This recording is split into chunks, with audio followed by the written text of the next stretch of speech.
Embora todos sejamos iguais perante a lei, nem todas essas pessoas possuem a mesma aparência, o mesmo pensamento, os mesmos gostos e as mesmas características físicas e psicológicas. Somos diversos. Há um grupo humano especial chamado de neurodivergente, que engloba pessoas que apresentam características neurológicas que costumamos denominar de atípicas, ou seja, não típicas ou pouco comuns. Todavia, essas características não retiram seus direitos e as excluem socialmente. Um exemplo de neurodivergente são os portadores de síndrome de Down.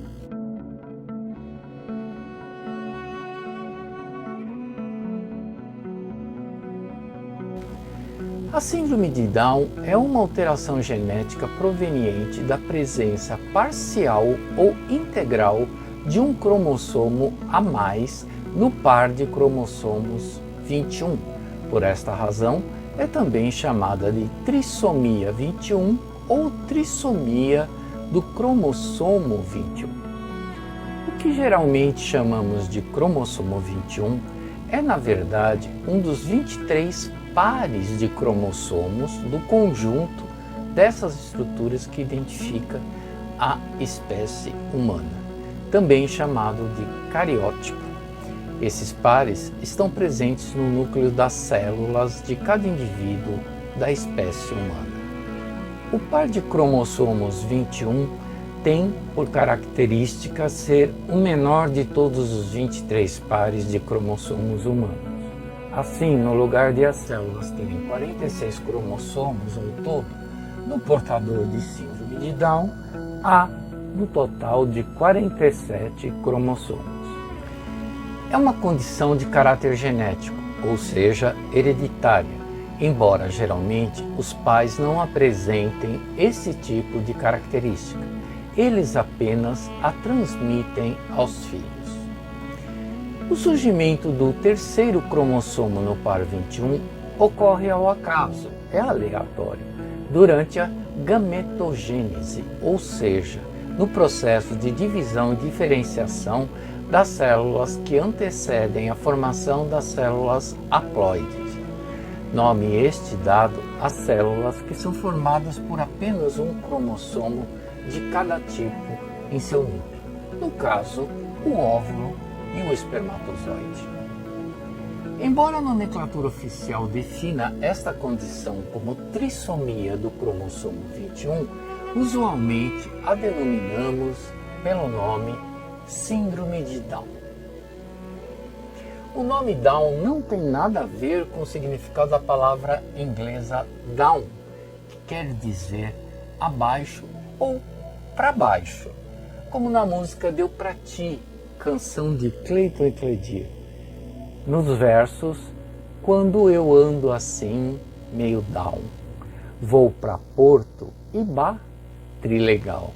Em razão do uso da palavra dessa forma, muitos imaginam que down esteja associado a um sentido depressivo, o que não é verdade. Down vem de John Langdon Haydon Down.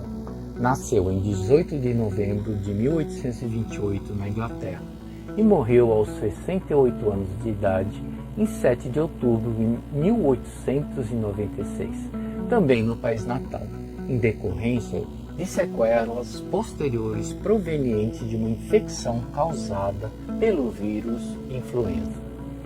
Dedicou sua vida à medicina, em especial nos cuidados com as crianças com limitações mentais. Down foi o primeiro estudioso a descrever as características de uma criança com trissomia do cromossomo 21, ao observar que algumas delas, filhas de famílias genuinamente europeias, apresentavam traços similares aos do povo da Mongólia. Daí a denominação mongoloide, que se propagou popularmente de forma inapropriada por muitos anos. e ainda é utilizado, infelizmente. Todavia, só em 1958 é que o médico pediatra francês Jérôme Lejeune, 1926-1994, conseguiu descobrir que as pessoas com essa condição tinham uma síndrome genética, graças à identificação do cromossomo no par 21. Foi a primeira vez que se conseguiu estabelecer uma ligação entre a capacidade mental e uma anomalia cromossômica. Por ser rastreável em exames de gravidez, muitos pais optam por interromper a gestação no estágio embrionário, um procedimento que Lejeune era terminantemente contra.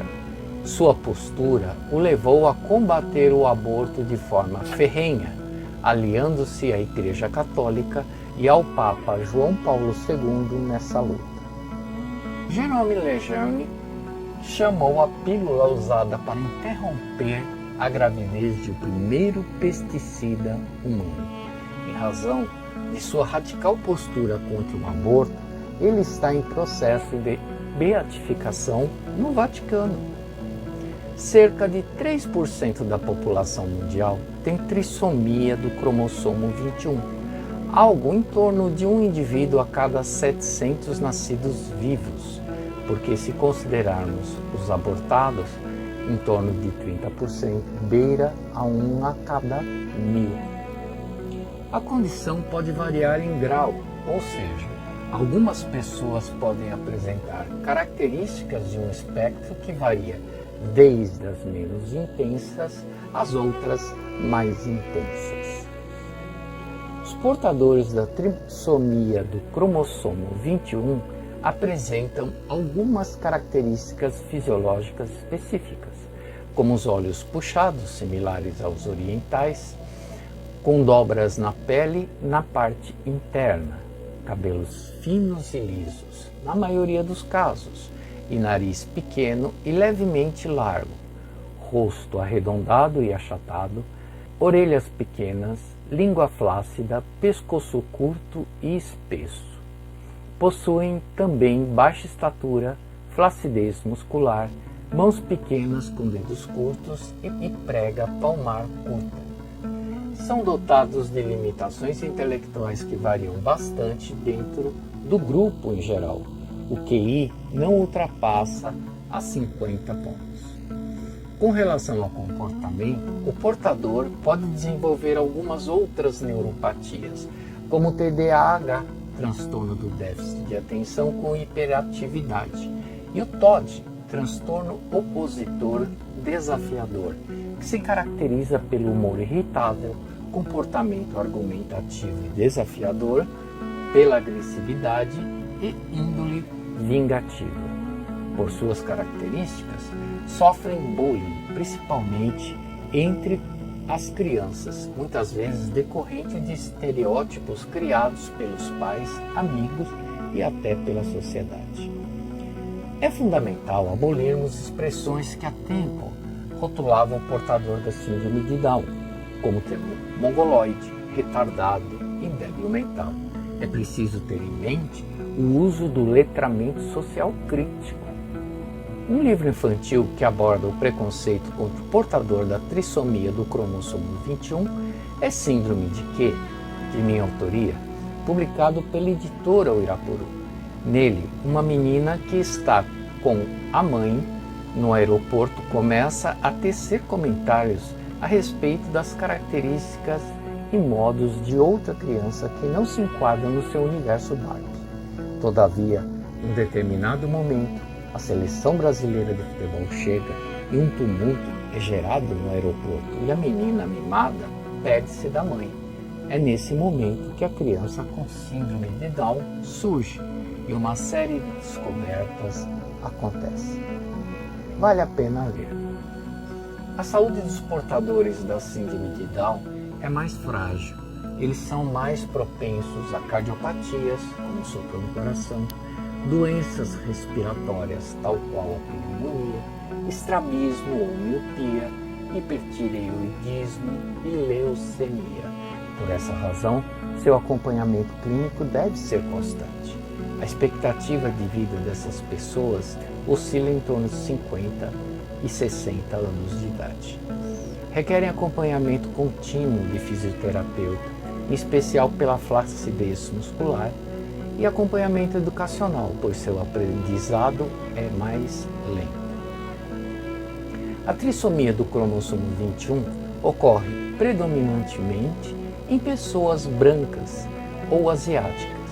São bastante raros os casos entre negros e faltam dados concretos para se estimar a frequência entre as populações indígenas. Em 95% dos portadores de síndrome de Down, há um cromossomo a mais no par 21. De todas as células, estes são denominados como padrão. Todavia, em 3% dos casos, o cromossomo a mais está aderido a outro par, em geral ao 14º, em um quadro denominado translocação. Há ainda 2% que o indivíduo é denominado mosaico, por apresentar uma mistura de células normais e células trissômicas.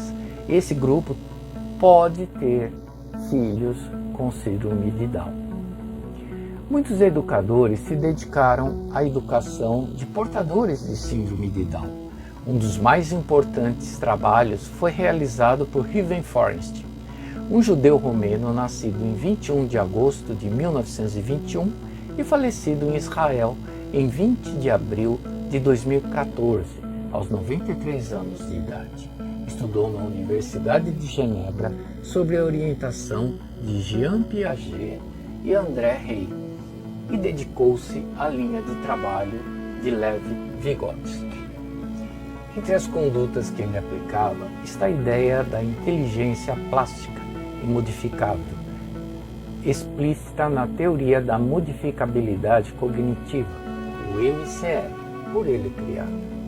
O MCE parte do conceito de que há um potencial de aprendizagem que pode ser desenvolvido por qualquer indivíduo, não importando a idade, origem ou cultura. Forrest dizia que a maioria das pessoas apresenta funções cognitivas deficientes. Seus processos mentais não costumam funcionar de modo eficaz. Para suprir tais limitações e otimizar a inteligência, é necessário criar um ambiente de aprendizagem mediada que permite a prática da experiência da aprendizagem mediada, o EAM. Assim, torna-se importante a presença de um mediador que atue no estímulo de funções cognitivas, na organização do pensamento e na melhoria dos processos de aprendizagem de seus aprendizes. Forrest foi incumbido de aplicar seus processos junto às crianças sobreviventes do Holocausto, que viveram enjauladas fora das escolas, que desconheciam o mundo além das cercas dos campos de concentração e presenciaram a opressão e a morte como parte de suas rotinas. O resultado foi espantoso. Ele conseguiu recuperá-las, reinseri-las socialmente, mesmo com todos os traumas pelos quais passaram. Um adendo: dos aproximados 1,1 milhão de pessoas assassinadas nos campos de concentração, quase 1 milhão era de judeus, mas ali coexistiam ciganos, gays, negros, indivíduos que não eram aceitos pelos nazistas, inclusive aqueles que apresentavam características fisiológicas que destoassem da ideia da perfeição ariana. Observe o documentário a seguir. Ele expõe uma fração da crueldade nazista. 19 de maio de 1944, quando Perlovitz e sua família foram retirados do trem pouco depois de chegarem a Auschwitz naquela fatídica sexta-feira, os guardas da SS olharam para eles com espanto. Eram 7, todos não mais altos que uma menina de 5 anos. Os 2 homens estavam impecavelmente vestidos e as 5 mulheres pareciam elegantes em seus vestidos adultos e rostos pintados. Eles não se juntaram à multidão de judeus que desciam a rampa, conduzidos por soldados com seus cães na coleira. Em vez disso, eles se amontoaram e os dois homens até distribuíram cartões autografados para os guardas que os vigiavam, pois, afinal, eles são a famosa trupe Lilliput, e seu pequeno grupo se apresentou internacionalmente. Mal sabiam eles que estavam no campo de concentração mais mortal dos alemães. Dos oficiais que olharam os 7 anões com choque, um veio até eles e fez algumas perguntas. Depois que ele conseguiu estabelecer o fato de que todos eles vêm de uma família, a ordem para acordar o médico do campo foi imediatamente cumprida. Era meia-noite e ele estava dormindo em seus aposentos. O Dr. Mengele gostava muito de malucos, e a família de baixinhos podia ser considerada assim. Ainda mais que havia 7 deles pertencentes a uma família. E o médico ficaria satisfeito. O médico imediatamente se levantou quando soube da notícia. O médico de 34 anos não perdeu tempo em questionar os 7, perguntas que todos responderam em coro ansioso. No final das contas, não apenas eles foram salvos da morte naquela noite, mas também 2 irmãs de tamanho normal, cunhada e 2 filhos, bem como as famílias de seus vizinhos, foram protegidos da câmara de gás com 22 ao todo. No entanto, sua jornada estava longe de terminar, pois, no final das contas, eles estavam à mercê daquele que era conhecido como o Dr. Morte, o Dr. Joseph Mengele, que teve prazer em sua experimentação científica na forma de assassinatos, torturas e mutilações de seus súditos, em nome da ciência. As cabeças da trupe Lilliput não foram raspadas e eles foram autorizados a manter suas próprias roupas. Eles comeram a mesma sopa aguada que os outros no acampamento, mas ficou claro para o resto que o grupo foi separado. Eles também receberam pinicos de bebês falecidos e uma tigela de alumínio onde deveriam se lavar todos os dias, pois o Dr. Mengele era um detalhista de higiene. No entanto, com esses privilégios veio um grande preço. Chegou o dia em que todos foram levados ao laboratório do médico.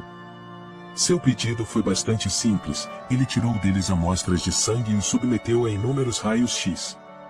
A diferença é que a sangria era feita dia após dia junto com os exames de raio-x. A quantidade de sangue que eles tomaram era enorme e, fracos de fome, muitas vezes desmaiavam. Isso não impediu Mengele, ele os deitou e, quando recobramos o juízo, eles voltaram a sugar o sangue, lembrou Perlovitis. Além da punção descuidada que tiveram que suportar, eles também foram testados para sífilis, uma tortura de água fervente imediatamente seguida de água gelada derramada em seus ouvidos, repetidamente.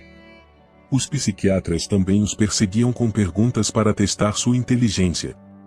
Estes e os horrores testemunhados no laboratório do Dr. Mengele os exauriram e os despojaram de suas esperanças. Mas eles ainda mantinham seus rostos bravos e amigáveis na frente do médico e sempre eram educados com ele. Um dia, o médico abordou o grupo liliputiano com um pacote cheio de maquiagem. Ele pediu que se preparassem, pois iriam subir no palco na frente de pessoas muito importantes. Pensando que iriam se apresentar, Perlovides e seus irmãos anões acordaram na madrugada de 1º de setembro e se prepararam, colocando uma maquiagem teatral glamourosa que o médico lhes forneceu para o show. Eles foram transportados para um grande prédio residencial recém-construído, um acampamento residencial da SS. Depois de uma farta refeição servida, o grupo foi convocado ao palco, diante dos oficiais de alta patente da SS. Mas, para seu horror, eles receberam ordem de se despir na frente do público.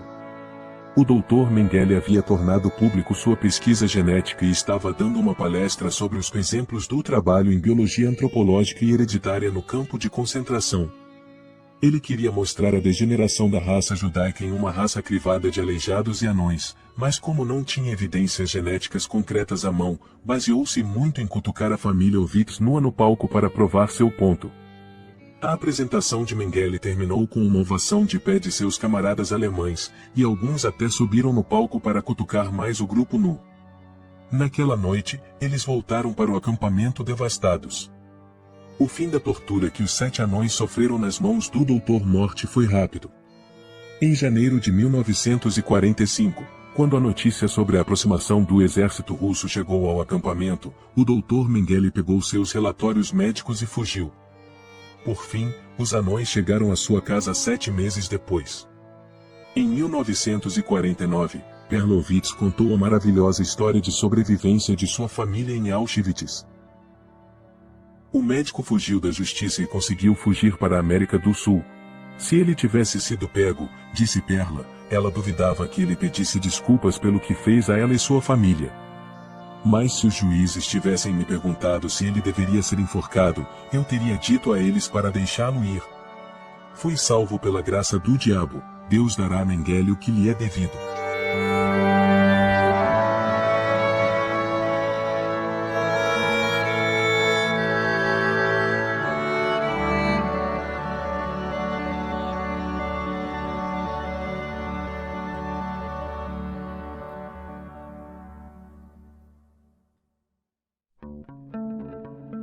E tem quem apoie o nazismo. Isso é inacreditável. A eficácia dos trabalhos de Feuerstein, com crianças traumatizadas e pouco instruídas, o levou a desenvolver técnicas para a educação regular. Ao todo, foram criados 14 instrumentos que podiam levar mediadores e aprendizes a otimizarem suas funções cognitivas e desenvolverem um pensamento eficiente. Ao conjunto de ações por ele criado, deu-se o nome de PEI, Programa de Enriquecimento Instrumental. Sua proposta ganhou o mundo. Foi aplicada em vários públicos, como pessoas não alfabetizadas da Etiópia, comunidades rurais da Bahia, aqui no Brasil, estudantes com baixo aproveitamento escolar nos Estados Unidos, imigrantes não falantes da língua do país que os acolheu, autista, portadores de síndrome de Down, entre outros. Ao longo de décadas, Feuerstein aprimorou o PEI para atender crianças e adolescentes com dificuldades acentuadas de aprendizagem. Junto aos portadores de síndrome de Down, o resultado foi ainda mais marcante, tanto que muitos deles conseguiram frequentar escolas regulares com muito mais eficiência. A aplicação de seus métodos em Israel levou vários cidadãos portadores da síndrome de Down a uma integração social inimaginável, conquistando espaço no mercado de trabalho como um cidadão comum. Vários até passaram a servir as forças armadas israelenses, defendendo o país com armas em punho e senso crítico de combate. Para evitar a aplicação de estereótipos, o governo israelense ainda concedeu o direito a estas pessoas de fazerem cirurgias plásticas que eliminassem os traços fisiológicos que poderiam expô-los a discriminações e preconceitos. Para aprofundar mais neste fantástico universo de Riven Forest, é indicado o livro A Mediação como Princípio Educacional, Bases Teóricas das Abordagens de Riven Forest, de autoria de Ana Maria Martins de Souza, Lea de Presbíteres e Osni Teles Marcondes Machado, publicado pela editora Senac.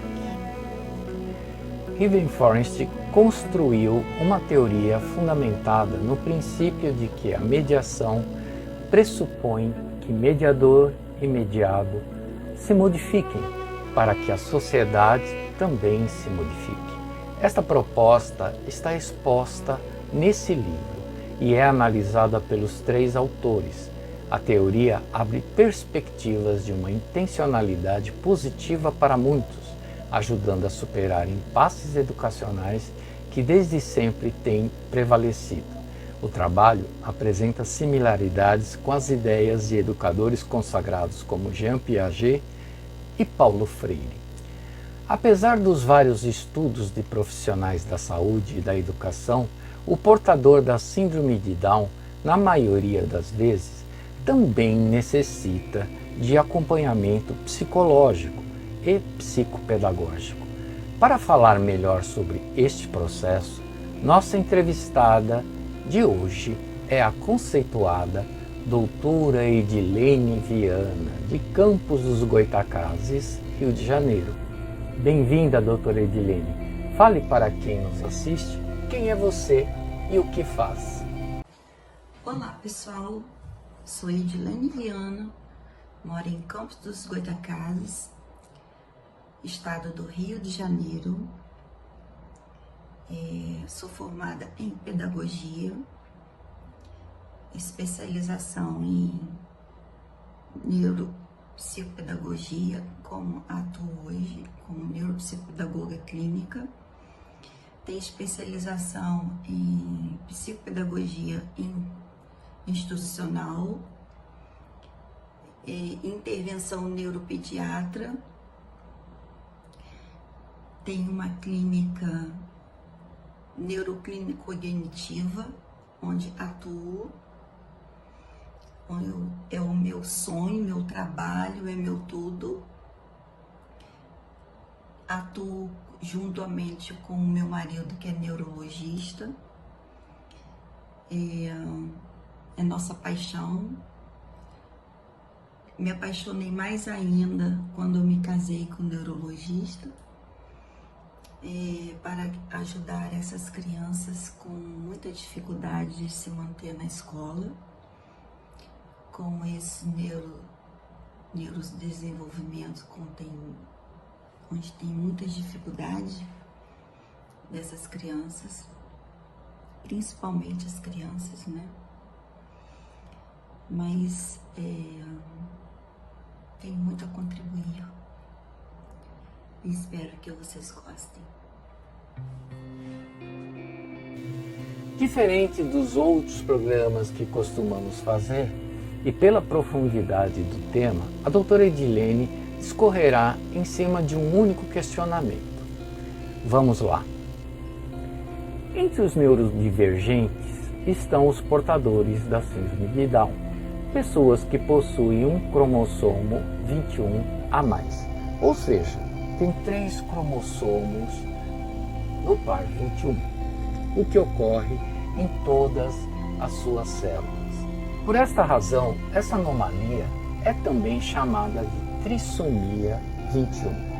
Embora seja algo que se concretize durante a concepção do novo ser, ela é classificada por muitos como uma doença, o que para outros não faz sentido, uma vez que, pelas classificações acadêmicas, doença é algo causado por um agente patogênico ou de caráter fisiológico, não decorrente de fatores físicos externos.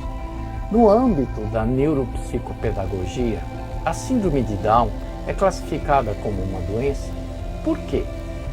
Após o final da Segunda Guerra Mundial, Raven Forrest realizou trabalhos brilhantes com o propósito de socializar portadores de síndrome de Down. Os trabalhos dele ainda são utilizados em tratamentos com portadores da síndrome de Down aqui no Brasil? Por qual razão?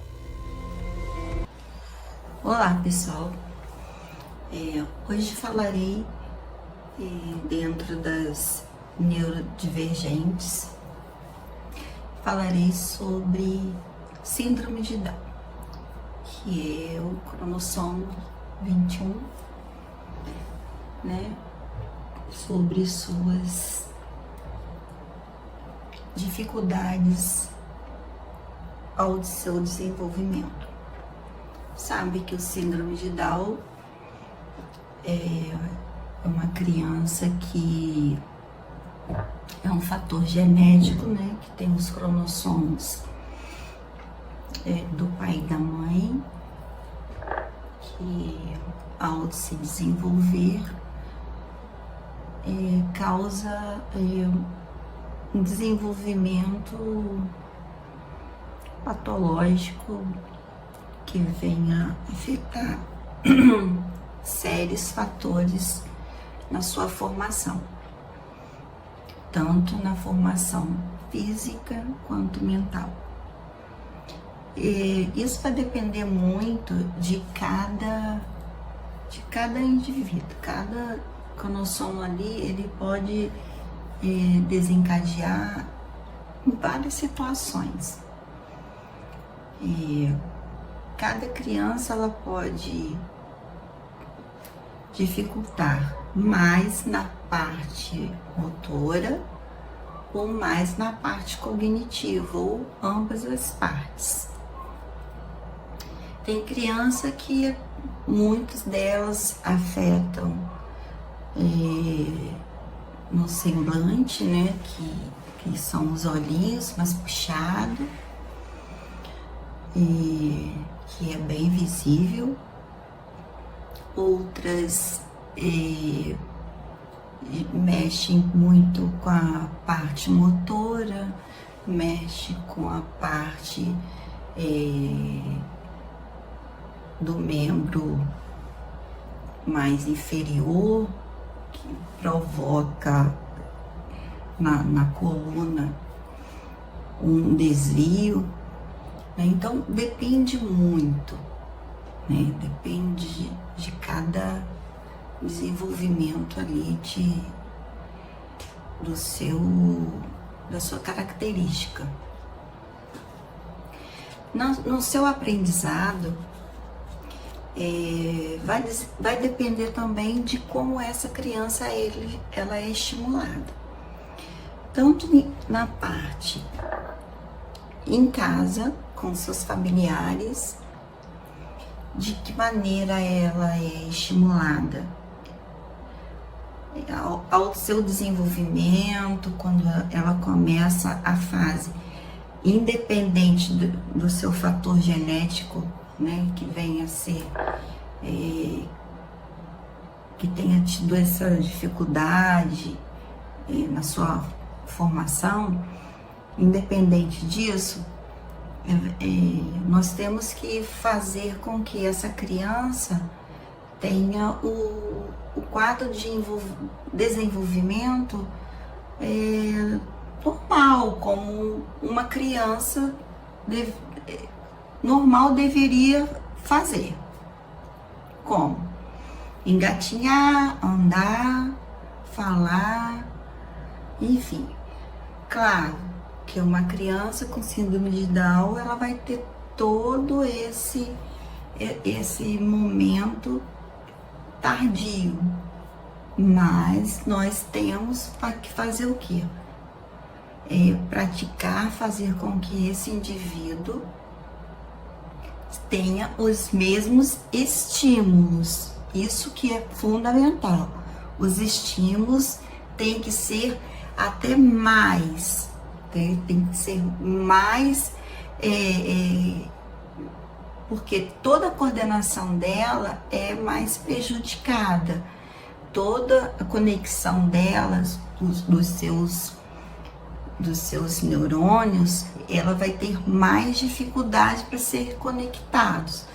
Então, vai precisar de fisioterapia, de terapia ocupacional, né?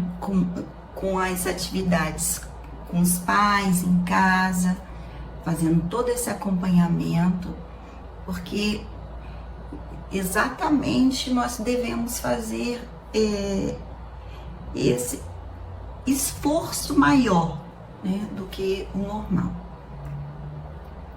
Mas isso não vai impedir com que a criança aprenda, tá? Tem as suas dificuldades? Tem, mas nada impede que a criança aprenda. Nenhum ser é capaz de não aprender. Pelo contrário, todo ser é capaz de aprender, indiferente da sua patologia.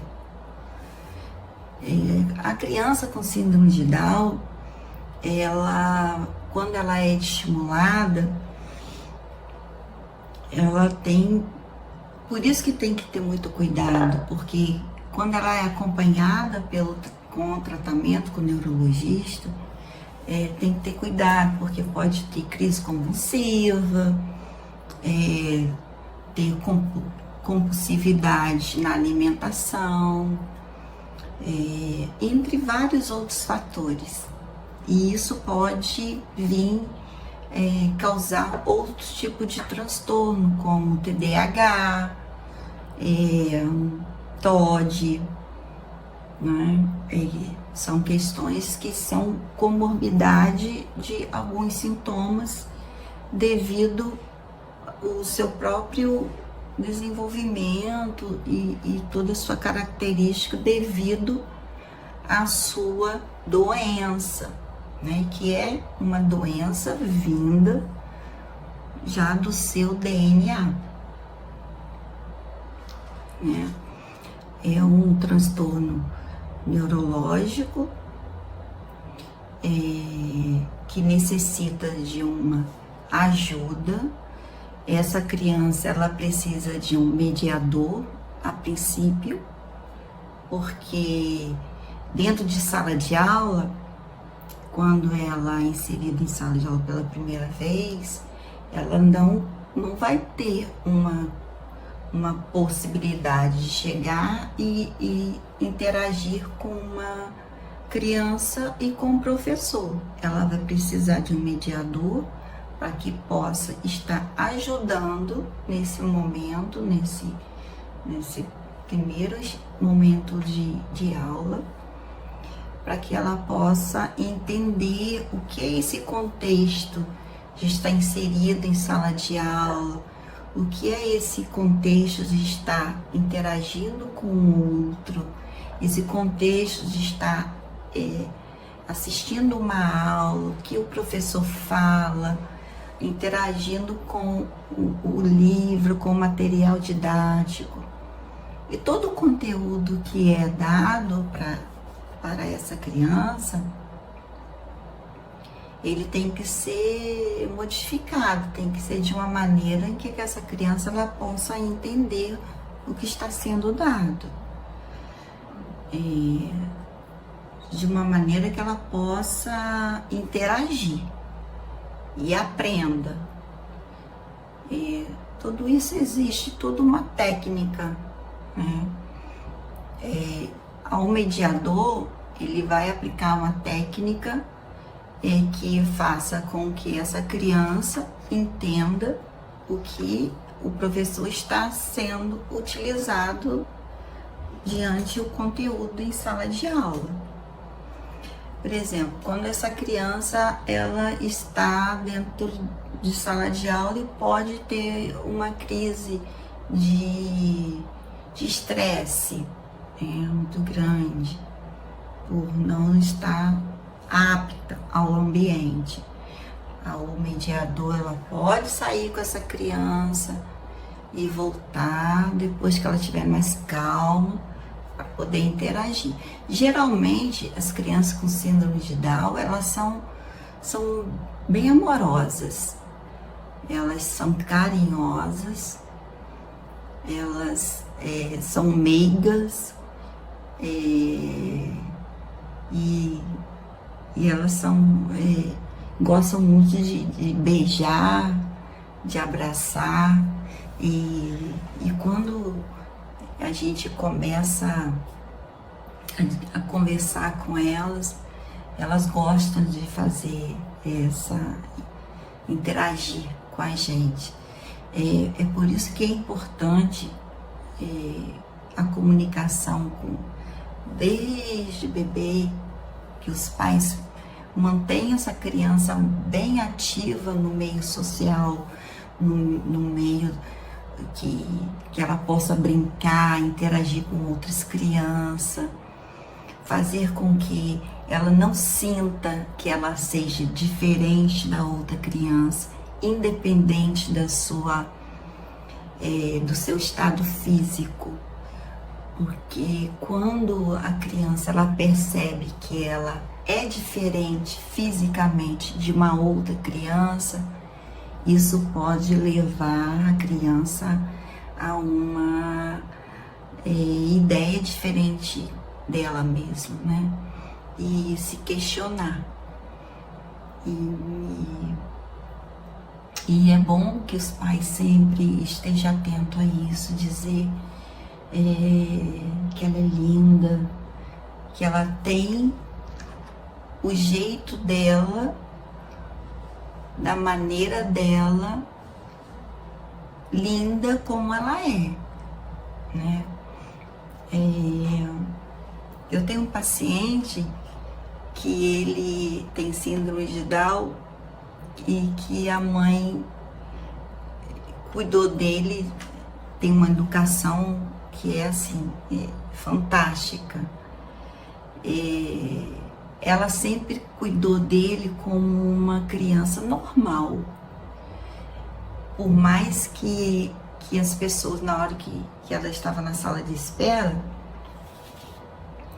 falassem com ela, tadinho, não faz coisa, tadinho, por quê? Meu filho não é um tadinho. Eu vou tratá-lo como uma criança normal. Ele tem que aprender a respeitar, ele tem que aprender a se respeitar o lugar onde ele está, porque ele não está em casa. Ele tem que entender aonde ele se encontra. Então, achei isso muito bonito da parte dela, porque ela estava educando o filho para a vida. Porque a gente educa filho, não é pra gente, a gente educa filho para a sociedade, para o mundo externo. Porque lá fora, a gente pode, aqui dentro a gente pode proteger nossos filhos, mas lá fora não tem ninguém que proteja. Então eles têm que aprender a sobreviver, aprender a se defender. Então quando a gente fala coitadinho, ele não é um coitadinho. Ele é uma pessoa que precisa aprender a se defender, com todas as suas dificuldades. O síndrome de Down não é diferente. Ele tem as suas dificuldades, suas limitações? Tem. Mas e daí? Não é por causa disso que ele é um coitadinho.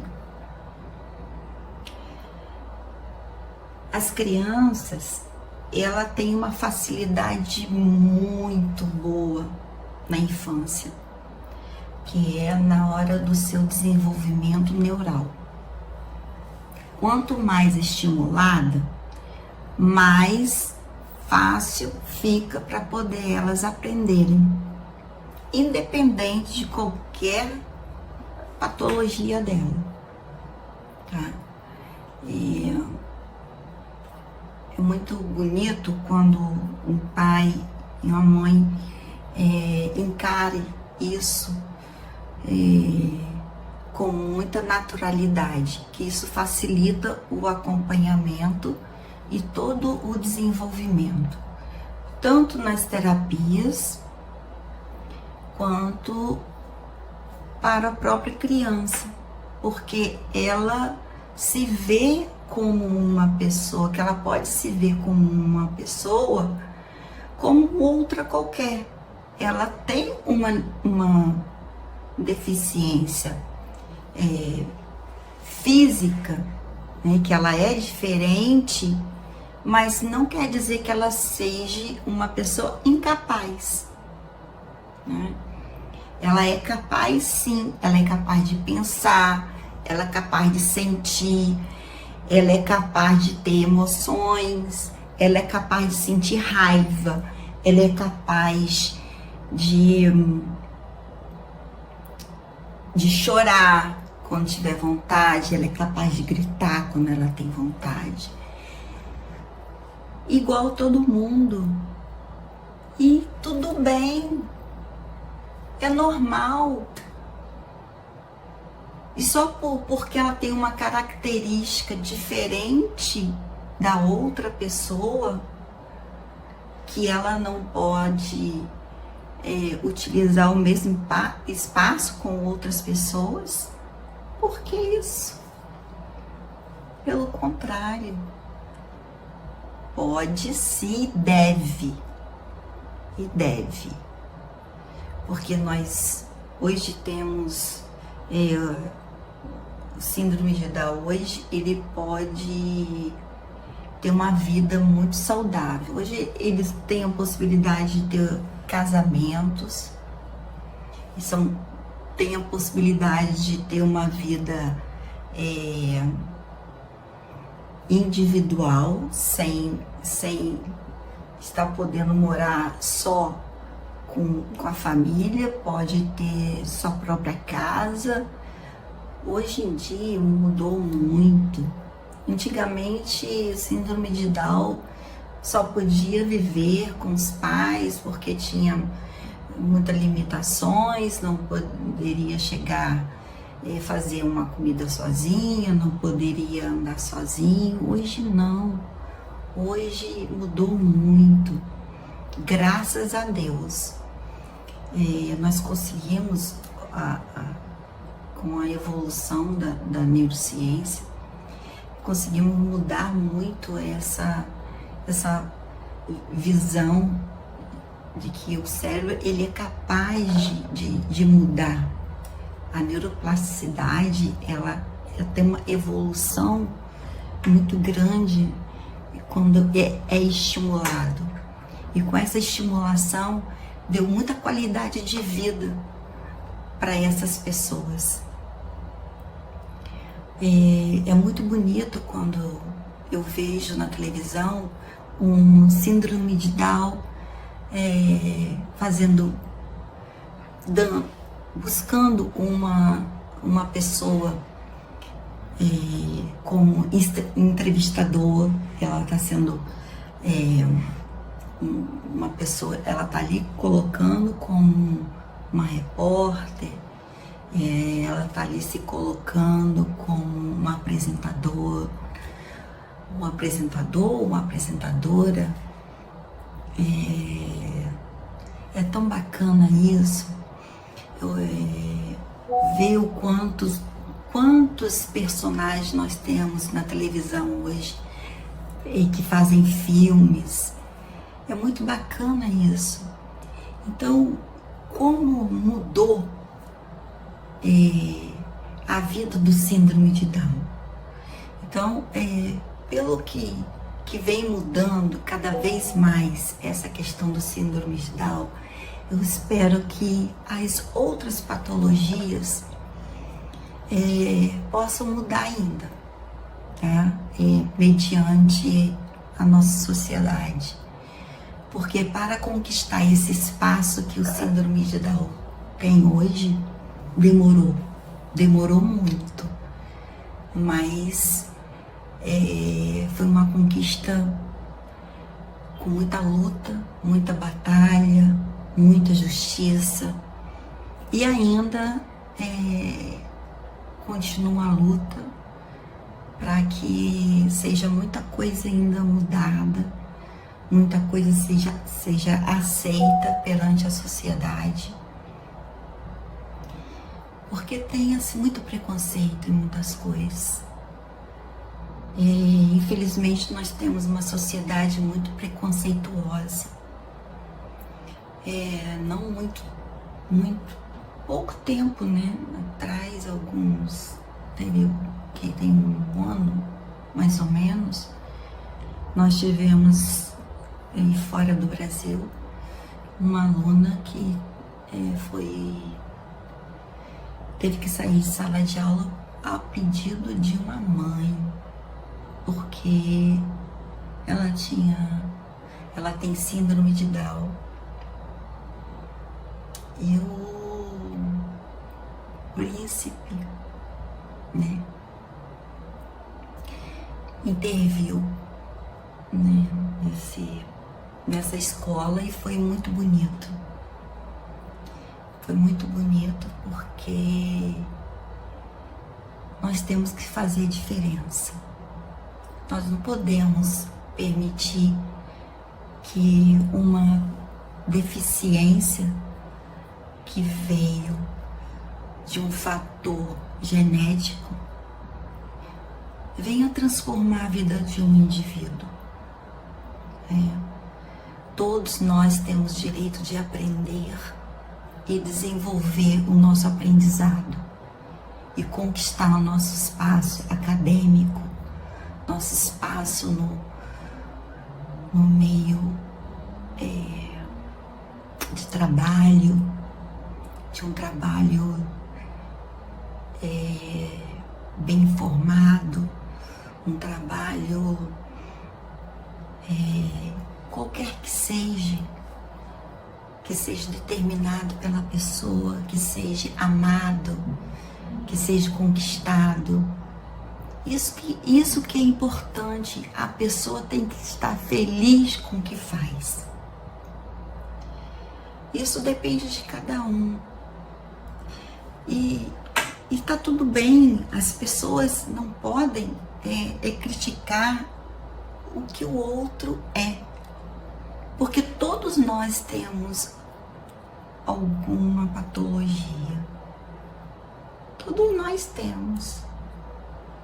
Se pararmos para analisar lá no fundo, todos nós vamos encontrar algum defeito. E eu quero lembrar que essa conquista do síndrome de Down é uma coisa muito bonita, foi uma coisa mundial, né? Síndrome de Down conseguiu ter o Dia Internacional maravilhoso. Isso foi uma conquista linda. Então isso jamais, jamais, jamais vai ser esquecido. E foi com muita luta, mas foi com muita vitória e com muita comemoração. E eles são lindos, amorosos, lindos de se abraçar, lindos. Eu amo os meus pacientes que têm síndrome de Down, são muito carinhosos, muitos. Eu tenho uma paixão por eles, adoro dar beijinho, agarrar, muito fofo. E é isso. E depois nós vamos continuar com mais novidades aqui, conversando sobre neurodivergentes. Obrigado, doutora Edilene Viana, por tanta sabedoria.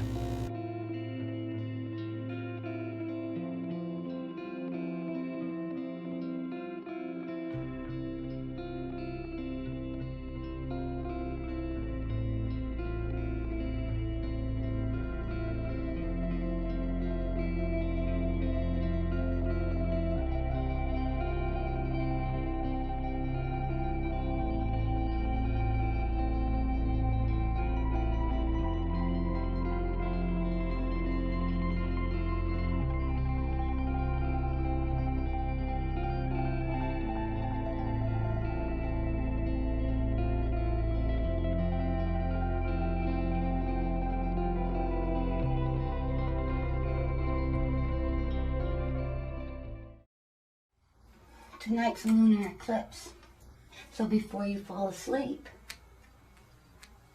you can make a wish. What would you wish for? A love affair. A love affair? Yes. With anyone in particular? Yes.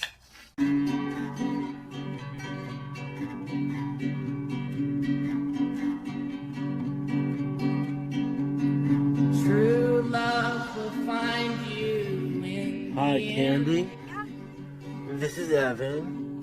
I thought I would call to see how you're doing. You'll find out just who was your Get out of here. friend. They're trying to evict me from my place. Don't be sad. I don't have enough money. Yeah. God damn it! I got mine.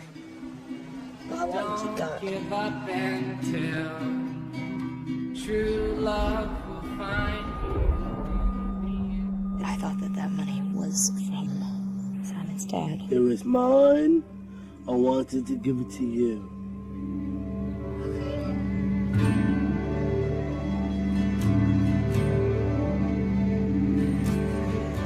You know what happened in my house yesterday? Can that be our secret? Yes, it will. Yeah, so you won't tell anybody else, just between you and me, okay? I need you to ask Candy. She's had any other boyfriends besides me. Why?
Hey bartender, you assume that I cannot drink a margarita, so you don't serve me a margarita? Why don't drink a margarita? Your assumption becomes reality. And parents, you assume that I cannot live on my own, so you don't encourage me to live on my own, so I don't live on my own. Coach, you assume that I cannot hit harder, so you don't train me to hit harder, so I don't hit harder. And teacher, you assume that I cannot learn Shakespeare, so you don't teach me Shakespeare. Old MacDonald had a farm. So I don't learn Shakespeare. E-I-E-I-O. But hey, if all your assumptions become reality, then assume that I can drink a margarita. Will you serve me a margarita? So I drink a margarita. Assume that I can live on my own. So I live on my own. Assume that I can hit harder. So I hit harder. Assume that I can learn Shakespeare. So, what fools these mortals be? I learned fucking Shakespeare. You assume I can't swear, right? Assume that I can do that job. That I can go to parties. That I can have sex. That I can be on stage. Assume that I can. So maybe I will.